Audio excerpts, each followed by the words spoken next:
जिंदाबाद जिंदाबाद। भारत की मजबूरी है, एनर्जी जरूरी है, भारत की मजबूरी है। एनर्जी जरूरी है।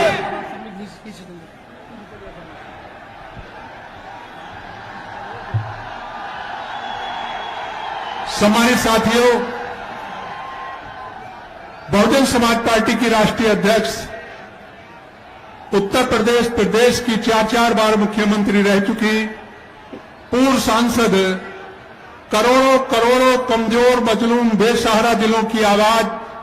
आदरणीय बहन कुमारी मायावती जी हमारे बीच में पहुंच चुकी हैं। अब मेरी आप लोगों से पुरजोर अपील है कि उनका जोरदार शब्दों में स्वागत करें, जोरदार ताली बजाकर स्वागत करें।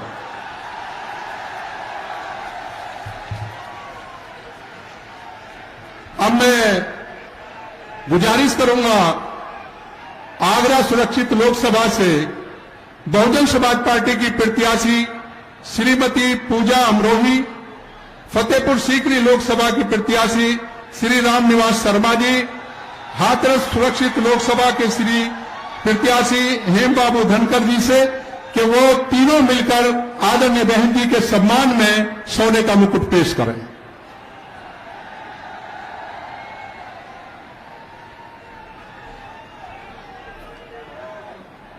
अब मैं गुजारिश करूंगा बहुजन समाज पार्टी की राष्ट्रीय अध्यक्ष आदरणीय बहन कुमारी मायावती जी से कि वो आए और इस चुनावी विशाल जनसभा को संबोधित करें। आदरणीय बहन जी।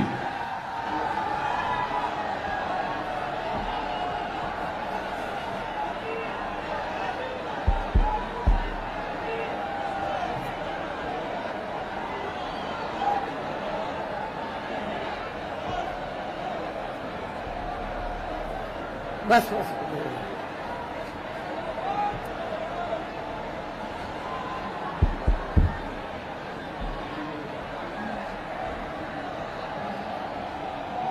बीएसपी की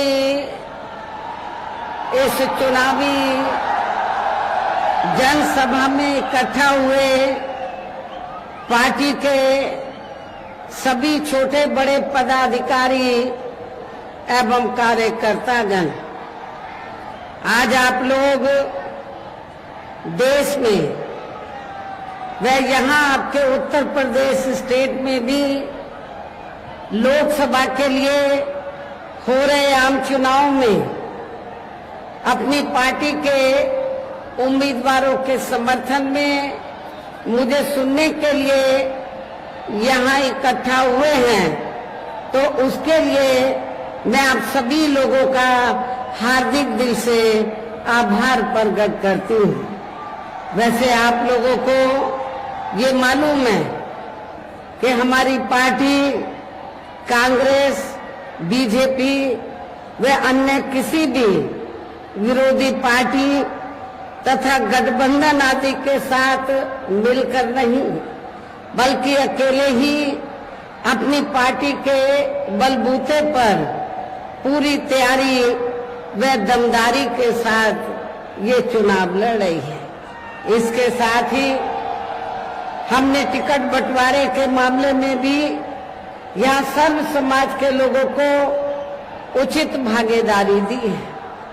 जिनको कामयाब बनाने के लिए अपनी पार्टी के लोग पूरे जी जान से लगे हैं। इस संबंध में यहाँ मैं ये भी कहना चाहूंगी कि हमारी पार्टी ने इस चुनाव में भी सर्व समाज के लोगों को टिकट बंटवारे के मामले में या देने के मामले में हमने उचित भागीदारी दी है। खासकर जो दलित वर्ग के लोग हैं या जो रिजर्व सीटें हैं, तो हमने रिजर्व सीटों पर भी अकेले एक ही कम्युनिटी के लोगों को नहीं, एक ही बिरादरी के लोगों को नहीं, बल्कि शेड्यूल कास्ट में जो विभिन्न जातियां आती हैं, तो उनको हमने चुनाव लड़ने का मौका रिजर्व सीटों पर दिया है। आगरा के लोगों को ये मालूम है कि जब इस चुनाव से पहले आपके उत्तर प्रदेश में लोकल बॉडीज के चुनाव हुए थे और यहाँ मेयर का चुनाव हुआ, तो हमारी पार्टी ने अनुसूचित जाति में से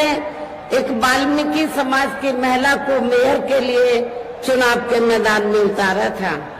और आपकी ये आगरा रिजर्व सीट है, तो आगरा रिजर्व सीट से तो फिर हमने यहाँ पर तो जाटव समाज की महिला को चुनाव के मैदान में उतारा है। इसके नजदीकी ज्यादा दूर नहीं है, हाथरस लोकसभा की सीट है, तो वहाँ हमने धनगर समाज को जो अनुसूचित जाति में आते उनको भी चुनाव के मैदान में उतारा है। आपके आगरा से लगी हुई फतेहपुर सीकरी की सीट है, तो यहाँ हमने अपर कास्ट समाज में से तो खास तौर से ब्राह्मण समाज के व्यक्ति को हमने चुनाव के मैदान में उतारा है। तो इस प्रकार से हमने टिकट बंटवारे के मामले में सर्व समाज के लोगों को बीएसपी में जुड़ने की उनकी तादाद को ध्यान में रखकर हमने उचित भागीदारी दी है। हालांकि आज यहाँ आपकी इकट्ठा हुई अपार भीड़, वह भीड़ के जबरदस्त जोश को भी देखकर अब मुझे ये काफी हद तक भरोसा हो गया है कि पिछली बार की तरह इस बार भी आप लोग अपने प्रदेश से और यहाँ अपने क्षेत्र से तो लोकसभा चुनाव में अपनी पार्टी का बेहतर रिजल्ट जरूर लाएंगे। इसके लिए अब मैं आप लोगों का ध्यान कुछ जरूरी बातों की तरफ दिलाना चाहती हूँ और इस संबंध में विशेषकर मैं कांग्रेस, बीजेपी व इनके अन्य सभी सहयोगी दलों के बारे में ये कहना चाहूंगी कि आजादी के बाद शुरू में केंद्र व देश के काफी राज्यों में भी ज्यादातर सत्ता यहाँ कांग्रेस पार्टी के ही हाथों में केंद्रित रही है, किंतु इनकी अधिकांश मामलों में रही गलत नीतियों एवं गलत कार्य प्रणाली